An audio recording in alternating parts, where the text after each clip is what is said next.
ये दयामयी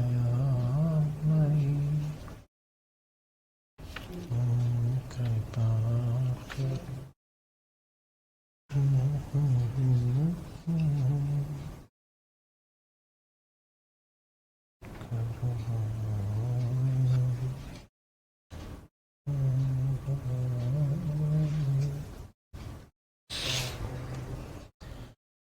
नमस्कार साथियों, स्वागत है आप सभी का अपनी पाठशाला पर। और हमारी पाठशाला आज लुपझुप कर रही है। रुकिए,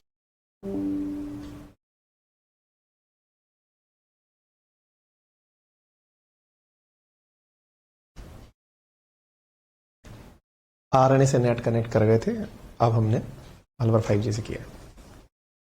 नमस्कार साथियों, स्वागत है आप सभी का अपनी पाठशाला पर। मैं हूं अंकित अवस्थी, आप हैं मेरे साथ में। कल हमारा एक टाइटल डिस्कशन से रह गया था, उसकी चर्चा करने के लिए, और टाइटल है लोकल विंड्स यानी स्थानीय पवनें।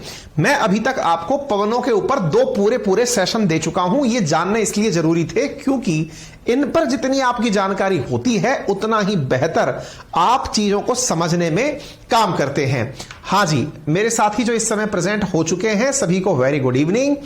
Jyotika, Rajan, Naveen, Ayush, Jitendra, Harshit, Anand, Nitesh, Reyansh, Sonu, Abhay, Abhinav, Ayush, Brajesh, very good evening आप सभी साथियों को।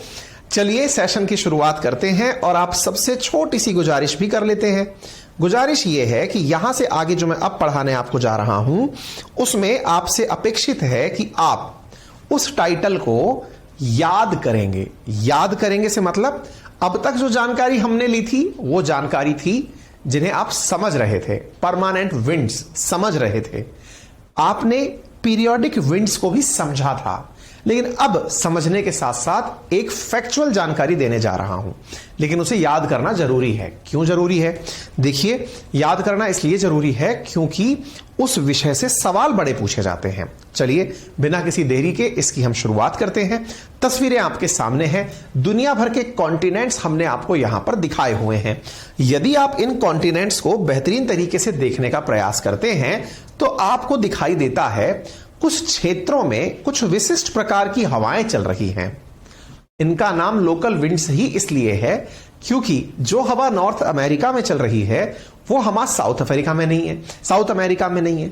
जो हवा साउथ अमेरिका में है वो हवा अफ्रीका में नहीं है, जो अफ्रीका में है वो एशिया में नहीं है। कहने का मतलब यह है कि वो विशिष्ट कॉन्टिनेंट पर ही चल रही हैं, और जो हवाएं किसी विशिष्ट जगह पर चलती हैं इसलिए उन्हें लोकल विंड कहा जा रहा है। डन। तो पहले तो हमने ये बात समझ ली। राहुल कुमार सिंह, क्या ये क्लास लैपटॉप पर नहीं हो पाएगी? बिल्कुल नहीं हो पाएगी भाई साहब, अभी तक नहीं हो रहा है। ठीक है, हाँ जी। प्रशांत कर दिया है बेटा कॉन्ट्रास्ट, अब वो सही हो जाएगा, आपको दिखाई देने लगेगा। मैं थोड़ा जूम कर दिया हूं, आइए देखते हैं। पहले मैंने आपको थोड़ा सा एक मैप के माध्यम से समझाने का प्रयास किया है कि मैप में कॉन्टिनेंट के हिसाब से हम ये देखने का प्रयास करें कि लोकल विंड कुछ खास स्थानों पर हैं।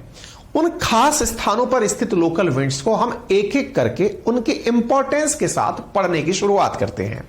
सबसे पहली विंड जो आज हम पढ़ रहे हैं उसका नाम है चिनूक, जिसे एक और अन्य नाम स्नो ईटर के नाम से जाना जाता है। डन। बात हो चिनूक की तो आप यहां पर मैप में इसे देखें तो यह नॉर्थ अमेरिका का मैप है जिसमें यहां पर जो पर्वत श्रृंखलाएं स्थित हैं उन्हीं में से एक पर्वत श्रृंखला से उतरकर यह पूरब की तरफ चल रही है। मेरे प्यारे साथियों, यहां कौन सा पर्वत है, कौन सी उसकी स्थिति है, ये सारी चीजें अभी जो हमारा नया बैच शुरू हो रहा है जिसमें आपकी एंट्री स्वतः ही हो जाएगी, उनमें ये सारी जानकारियां आएंगी। दुनिया के कौन से पर्वत कहां हैं, कौन सी नदियां हैं, किस तरह के पठार हैं, किस तरह के औद्योगिक क्षेत्र हैं, वो असल में मैपिंग वाले जो सेशंस होंगे वो बहुत ज्यादा रटने वाले सेशंस होंगे, लेकिन उन्हें अभ्यास से हम याद करने की कोशिश करेंगे। चलिए आगे बढ़ते हैं साथियों। अब हम जब चिनूक की बात कर रहे हैं तो चिनूक में हमने लिखा Chinook that is the snow eater. इसका नाम स्नो ईटर के नाम से जाना जाता है। विशेषता क्या है? विशेषता है कि यह उत्तरी अमेरिका के मैदानी क्षेत्रों में चलने वाली गर्म हवा है। प्रश्न, परीक्षाओं में कैसे पूछा जा सकता है, क्योंकि मैंने पहले ही आपसे कह दिया है कि आज का यह सेशन सबसे कम रुचि वाला होने वाला है। सबसे कम इंटरेस्ट आपको आज के सेशन में आएगा, क्योंकि यहां पर फैक्ट्स हैं, और फैक्ट्स जहां होते हैं वहां रुचि थोड़ी कम आती है। रुचि बस बनानी पड़ती है। कैसे? उन्हें याद करके। हम सोचेंगे कि हमने ये याद कर लिया, ठीक है। उत्तरी अमेरिका के मैदानी क्षेत्रों में चलने वाली ये गर्म हवाएं हैं। तो प्रश्न कैसे पूछा जाएगा? स्नो ईटर के बारे में निम्न में से कौन सा कथन सही है, या चिनूक के बारे में कौन सा कथन सही है। अब ध्यान से सुनो, जैसे ही हम यहां पर स्नो ईटर लिखा देखते हैं, इतना तो हमारा दिमाग दौड़ने लगता है कि गर्म हवा होगी तभी तो बर्फ को खाएगी, और गर्म हवा होगी तभी बर्फ को खाएगी, तो स्वतः ही यह हवा गर्म होगी। लेकिन पेपर एग्जामिनर भी बड़ा स्मार्ट होता है, वो आपको स्नो ईटर लिखेगा ही नहीं, वो केवल चिनूक लिख के पूछेगा, चिनूक के बारे में बताइए। अब भाई साहब चिनूक के बारे में बताएंगे तो खट से आपको गर्म पवने याद रखना होगा, ठीक है। इसका अन्य नाम स्नो ईटर, ठीक है।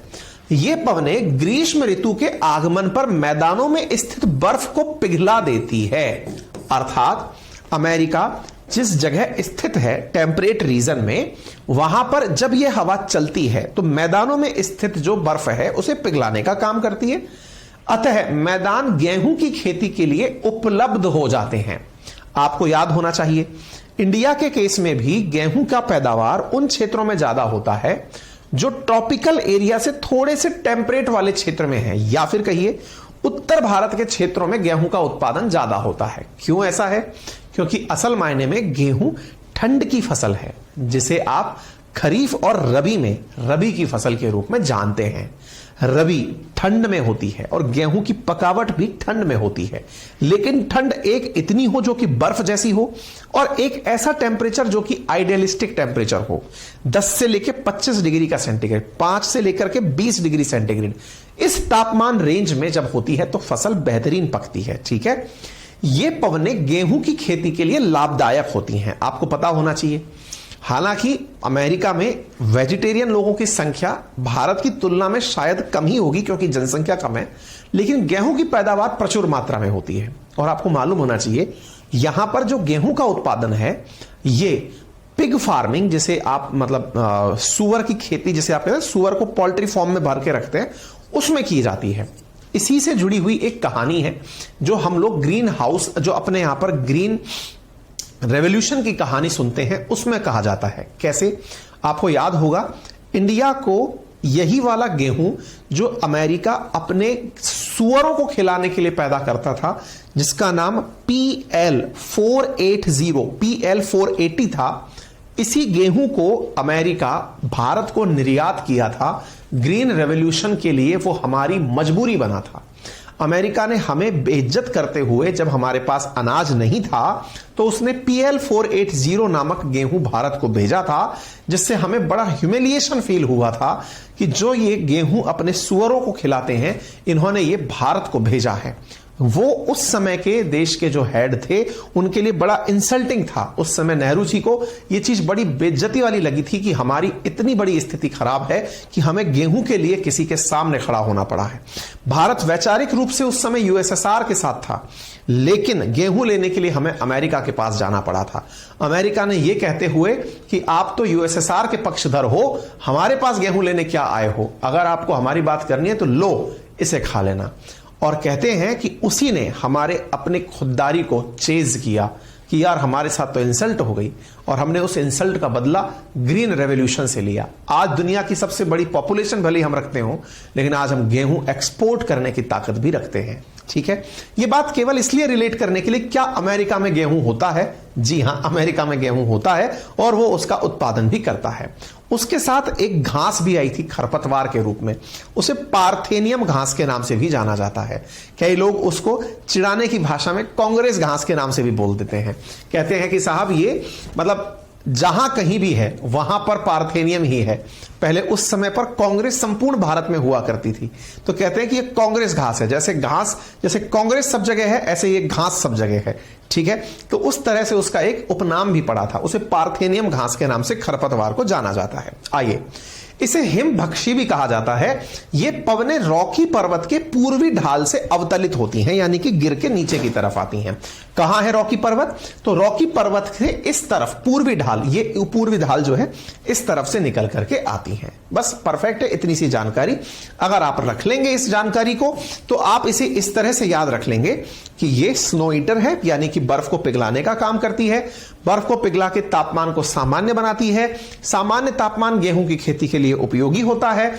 गेहूं की खेती अमेरिका के लिए मैदानी हिस्से में होती है, और इसकी वजह से जो है ना, मतलब मैक्सिमम फैक्टर्स तो बस यही थे, बाकी तो क्या था, ठीक है, मतलब ऑलमोस्ट हो गया। रॉकी पर्वत के पूर्व में चलकर आती है, खत्म। बस इतना ही याद रखना है। जिस तरह से आप लोगों ने सी ब्रीज, लैंड ब्रीज, कैटाबैटिक, एनाबैटिक पवनों के नाम याद किए थे, वो तो रीजन के साथ जरूरी थी जानना। उनमें कोई ना कोई कॉन्सेप्ट था, इनमें कोई कॉन्सेप्ट नहीं है। मैंने पहले ही आपसे कहा, आज का सेशन सबसे बोरियत भरा सेशन हो सकता है, लेकिन इसका यूज काफी ज्यादा होगा। ऐसे ही एक और पवन का नाम है फोहन पवन, ठीक है, फोन कह सकते हैं आप इसे, ठीक है। यहां पर कौन सी पवन हो चुकी है? अभी तक चिनूक हो चुकी। अब हम फोन की तरफ चल रहे हैं, आइए बढ़ते हैं। सबसे इंपॉर्टेंट जानकारी, ये भी गर्म पवनें हैं, यानी ये भी जैसे रॉकी पर्वत के बगल में से निकलने वाली स्नो ईटर चिनूक थी, वैसे ही ये भी गर्म पवनें हैं।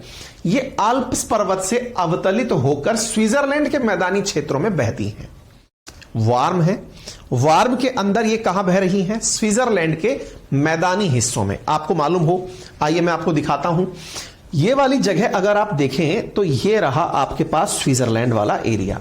कुछ याद आ रहा है आल्प्स पर्वत से जुड़ी हुई कहानियां? अगर आपको ध्यान आ रही हो तो ये वही आल्प्स पर्वत है जिसके बारे में कहा जाता है, किसके द्वारा? नेपोलियन बोनापार्ट के द्वारा। एक कहानी बड़ी फेमस है यहां की, आल्प्स पर्वत की। क्या? नेपोलियन अपने सैनिकों को मोटिवेशन देते समय यूं कहा करता था, इसको पार करना है। तब तक किसी ने भी आल्प्स पर्वत की चढ़ाई नहीं की थी। नेपोलियन अपने सैनिकों को बड़ा मोटिवेशन इस पर्वत को चढ़ाई करके पार करने का देता था। सैनिक डरते थे, साहब हमसे तो नहीं हो पाएगा, पर्वत को आज तक कोई क्रॉस ही नहीं कर पाया। क्यों?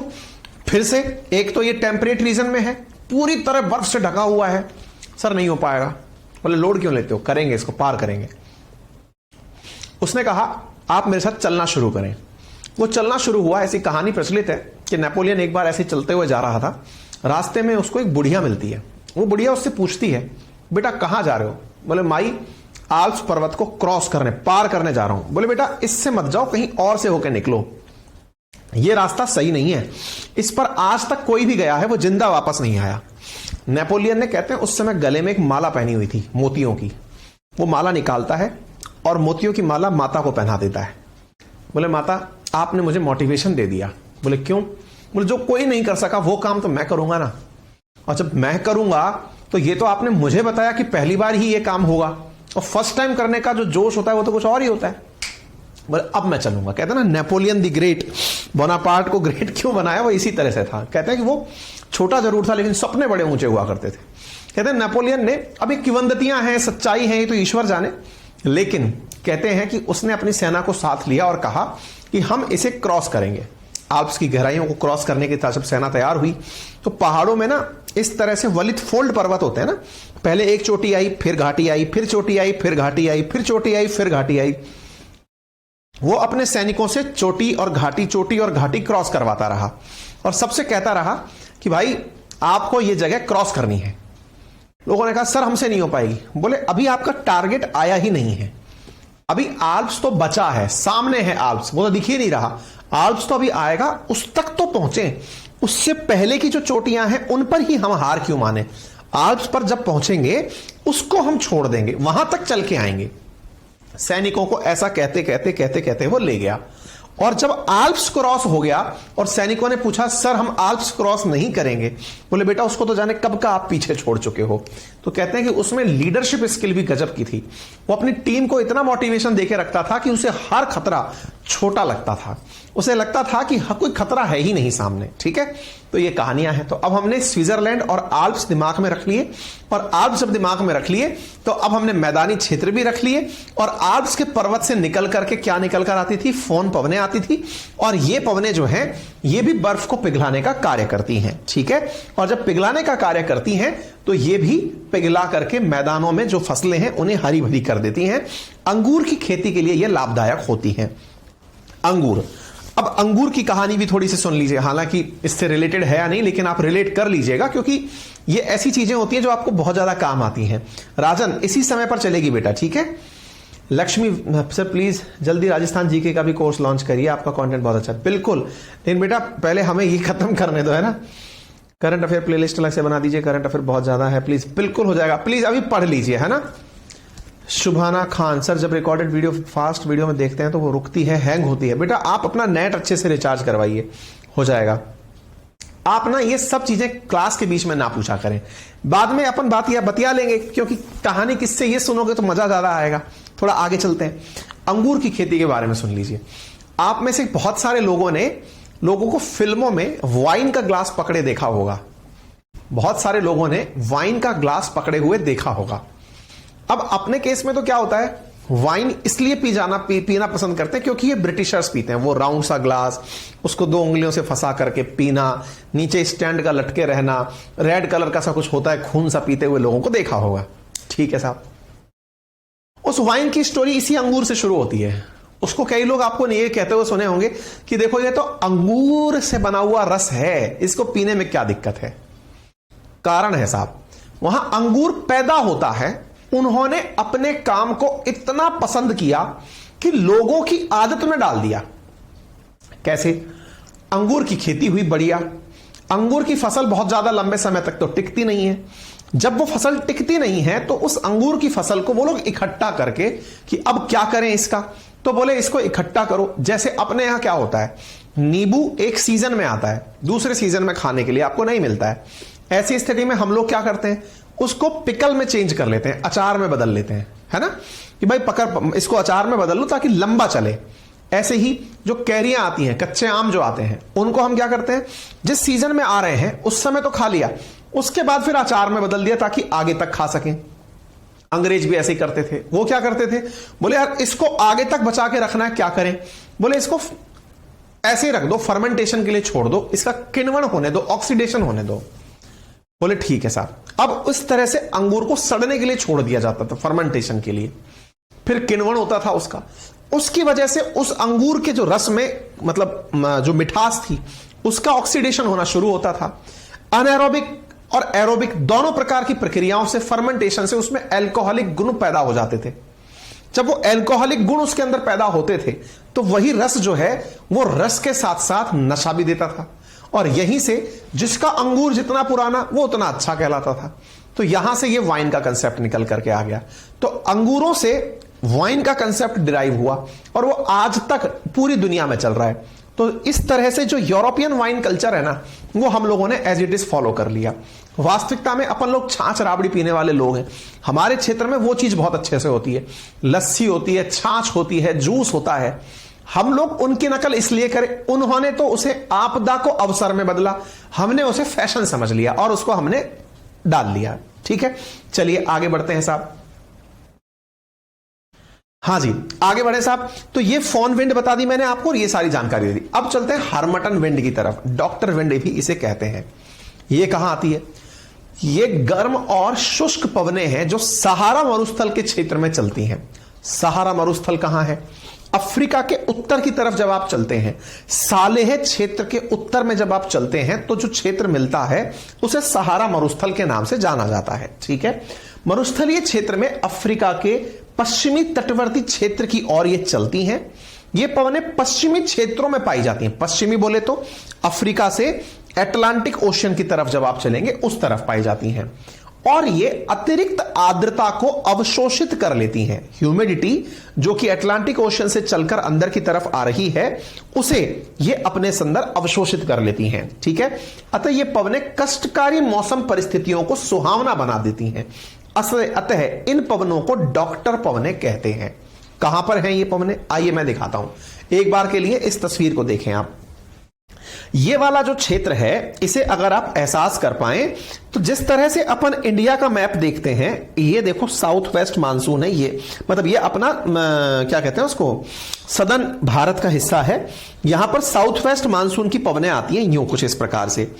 ऐसे ही बिल्कुल इतने ही लैटिट्यूड पर आपको ये वाला क्षेत्र दिखाई दे रहा है। अगर आप इसे देखें तो आप ये पाएंगे कि यहां पर भी कुछ इसी प्रकार से मानसून की पवनें आती हैं।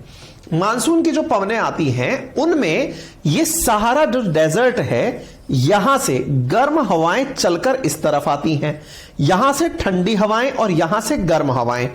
असल मायने में जो ये अफ्रीका है ना, इसमें जो इक्वेटर वाला हिस्सा है, ये वाले क्षेत्र में कॉन्गो के जो जंगल पाए जाते हैं, वहां पर ह्यूमिडिटी के कारण बहुत सारी बीमारियां पाई जाती हैं। आप में से बहुत सारे लोगों ने सुना और देखा होगा कि जितनी भी बीमारियों को आप कभी पढ़ते हैं या सुनते हैं, उनके बारे में कभी ना कभी जानकारी आपको यह जरूर मिलती है कि यह बीमारी अफ्रीका से शुरू हुई थी। बहुत सी बीमारी हैं, अफ्रीकन स्वाइन फीवर है, कॉन्गो फीवर है, बहुत सी बीमारियों में तो नाम भी अफ्रीका के ही जुड़े हुए हैं। अफ्रीकन फ्लू है ना, और भी कई ऐसी बीमारियां। वो कौन सी बीमारी है जिसमें सिर छोटा रह जाता है, अभी कुछ दिनों पहले चर्चा में थी, मैं नाम बोल रहा हूं। अधिकांश बीमारियों का ओरिजिन पॉइंट अफ्रीका से होता है। ऐसा क्यों है? क्योंकि असल मायने में अफ्रीका के अंदर इन क्षेत्रों में इक्वेटर का क्षेत्र होने के कारण बड़ी ह्यूमिडिटी पाई जाती है। ह्यूमिडिटी के कारण बीमारियों का उद्गम बहुत तेजी से होता है, अगर आप लोगों ने इस बात को सुना है। हां जी, एक व्यक्ति है जिनका नाम है अंतिम युद्ध और सीडीएस की तैयारी, गजब बात है। ये लिख रहे हैं सर कंसेप्ट तो है बट सीडीएस के लिए वन लाइनर का पीडीएफ दे दीजिए ना। बेटा एक से बढ़कर एक किताबें आती हैं मार्केट में, तुमको वन लाइनर ही पढ़ना है तो बढ़िया से कोई ल्यूसेंट खरीद लो, या फिर वो कौन सी किताब आती है यार, बहुत सारी मतलब किताबें हैं मार्केट के अंदर। एक बर्नवाल की किताब आती है, आप वो किताब खरीद लो। कोई सी भी वन लाइनर अगर आपको किताबें खरीदनी है, किरण प्रकाशन की किताबें आती हैं वो खरीद लो। वन लाइनर चाहते हो तो मैं भी कोई किताब आपको रिकमेंड करवा दूंगा किसी कंपनी से, वो आपको अगर करना है तो वो आपकी हेडेक है। मैं आपको उतना कंसेप्ट या कंटेंट प्रॉपर तरीके से दे दूंगा कि आपका पेपर में, भाई 100% की गारंटी देने वाला मैं खुद ईश्वर तो हूं नहीं, लेकिन हां 95% तक पेपर में क्वेश्चंस हमारे कंटेंट से आपको मिल जाएंगे। 90 to 95% ये मैं आपको अश्योर कर सकता हूं। जीके विराट है, मतलब इसको खत्म कराने वाले जो लोग हैं ना, वो ये दावा कर दें कि मैं इसे 1 साल में खत्म कर दूं, तो भैया उनको नतमस्तक होकर प्रणाम कर लो कि भैया फिर आप महान हो अगर आप 1 साल में इसे खत्म कर दो। ये बहुत विराट है ना। तो ऐसी स्थिति में हम अधिकतम संभव प्रयास कर रहे हैं आपको बेहतरीन कराने का। ठीक है, आइए आगे बढ़ते हैं। तो जनाब बात ऐसी है कि इस क्षेत्र में बहुत सी बीमारियां पाई जाती हैं। ये वाला इक्वेटोरियल जो रीजन है ना, मैक्सिमम बीमारियों का ओरिजिन आप इसी तरफ से सुनते हैं। अच्छा आगे बढ़े। जब हम इन तरह की बीमारियों को यहां सुनते और देखते हैं तो होता क्या है कि मॉइस्चर के कारण ये बीमारियां जन्म लेती हैं। मॉइस्चर कहां से आया? मॉइस्चर आपने कई बार देखा होगा कि बारिश के समय पर अपने जो घरों के कपड़े हैं उनमें स्मेल सी हो जाती है, जूतों में फंगस लग जाती है, अचार खराब हो जाते हैं, सब्जियां बाहर रखने पर सड़ने लगती हैं। मॉइस्चर के अंदर वो जो बैक्टीरिया है या फिर जो मतलब जो परजीवी प्रकार की चीजें हैं वो ज्यादा जल्दी डेवलप होती हैं। इस कारण से यहां बड़ी बीमारियां होती हैं। अब ऐसी ही मॉइस्चर थोड़ा सा ऊपर जब आप निकलते हैं तो इन क्षेत्रों में जब पहुंचती है तो ये मॉइस्चर से यहां के लोग बीमार नहीं होते। क्यों नहीं होते? क्योंकि सहारा मरुस्थल की तरफ से चली हुई गर्म हवाएं यहां आ रही होती हैं।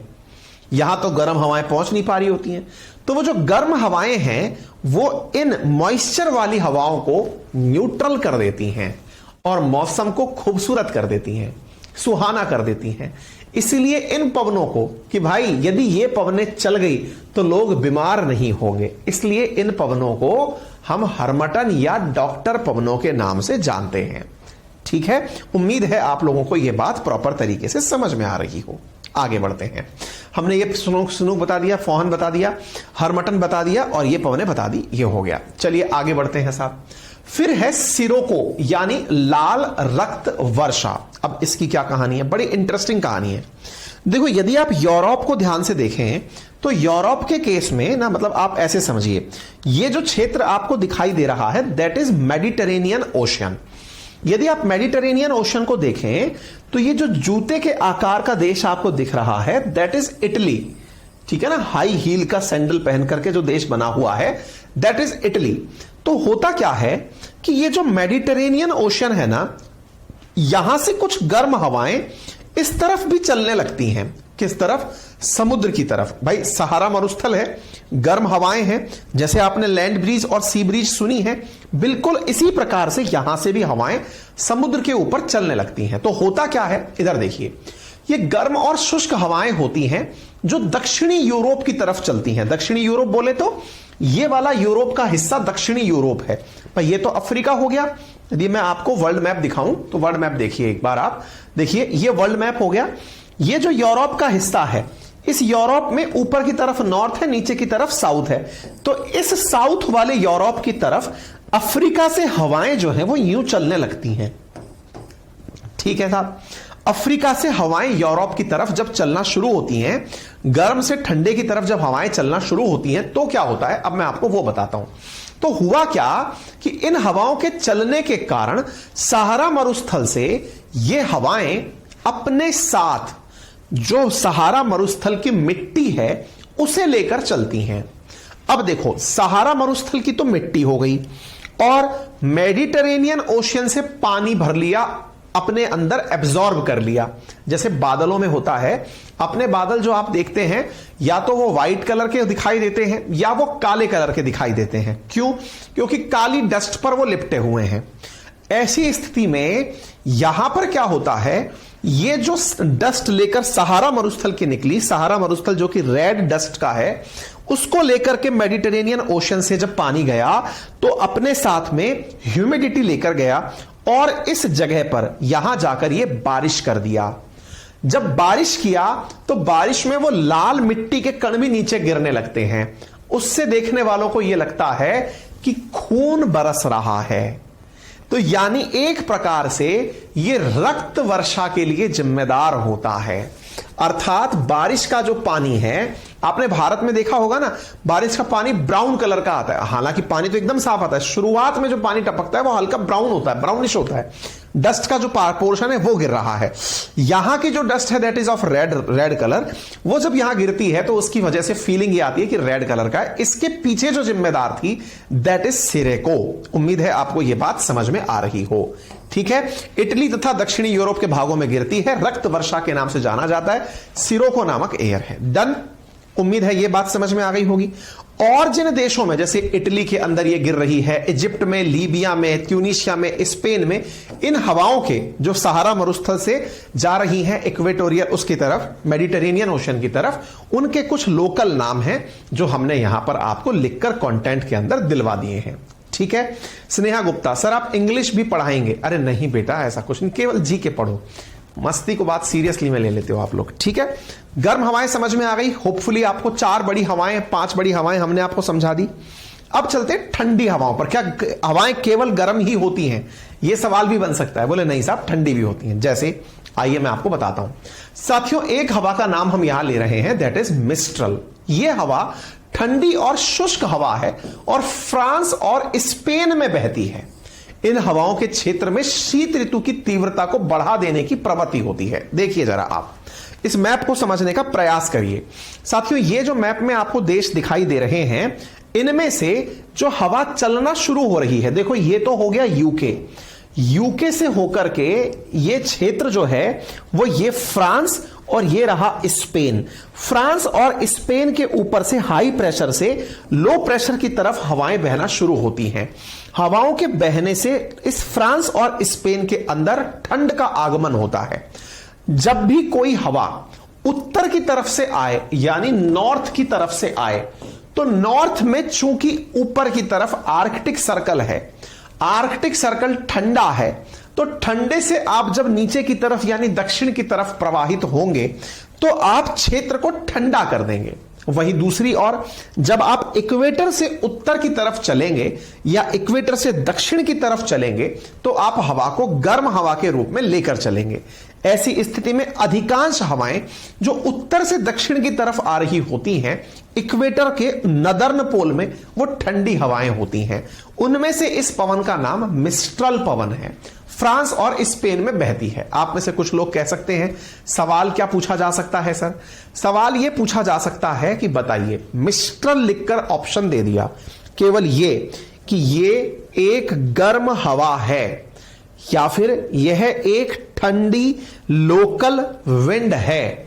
तीसरा, ये मिस्ट्रेस का जेंडर पुरुष है। मतलब कुछ भी बना करके यहां पर 4 ऑप्शंस दिए जा सकते हैं।